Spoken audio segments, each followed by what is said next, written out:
गोव्यामधील विधानसभेच्या बजेटच्या अधिवेशनाच्या वेळेला शासनाने काही दिवस विधानसभेचं सत्र हे काही दिवसांनी कमी केलं. त्यामुळे बरेचसे प्रश्न जे विरोधी पक्ष नेते आणि काही आमदारांना त्या ठिकाणी मांडायची होती ते मांडू शकले नाही, की जे गोव्याच्या जनतेच्या हिताची प्रश्न होती.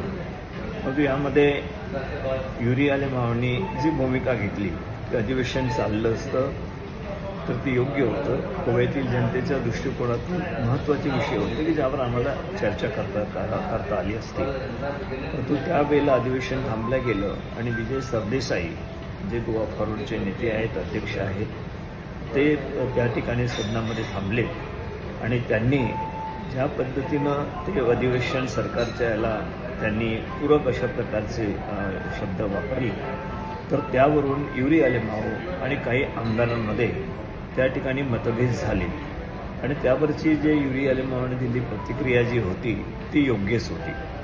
त्यामध्ये बोलत असताना रागाच्या यामध्ये त्यांनी जे काही शब्द वापरले त्यामध्ये एक दोन शब्द असे होते की ते न पटणारी होती, की असे वापरू नये हेच माझा हेतू होता. आणि ज्या वेळेला मला प्रश्न विचारण्यात आले गोवामधल्या काही पत्रकारांनी, त्यावेळेला त्या शब्दांच्या संदर्भामधला विषय धरून मी हे सांगितलं की अशा प्रकारचे कोणीही त्या ठिकाणी शब्द वापरू नये, त्याला काही आमची संमती असू शकत नाही. तर हे सर्वांसाठीच मी बोललो होतो, कोणीही वापरू नये, कोणी हर्ट होईल अशा प्रकारचे अशा प्रकारचे शब्द त्या शब्दाच्या संदर्भामध्ये. परंतु जी भूमिका होती युरी माओंची ती अत्यंत व्यवस्थित होती. त्यांच्या पाठीमागे काँग्रेस पक्ष मजबूतीनं आहेत, परंतु काही गैरसमज पसरवून देण्याचा जो प्रयत्न काही लोक करतायत आणि त्यामध्ये काही पार्टीसुद्धा काही फायदा घेण्याचा जो प्रयत्न करतायत ते चुकीचं आहे.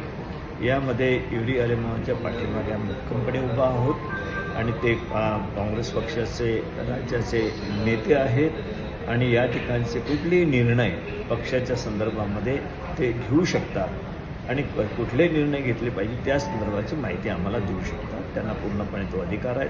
परंतु त्यांनी काहीतरी त्यांची काही किंमत कमी झाली तर त्यांच्या संदर्भामध्ये अशा प्रकारचं त्यांच्या संदर्भातलं वातावरण अत्यंत करणं चुकीचं आहे.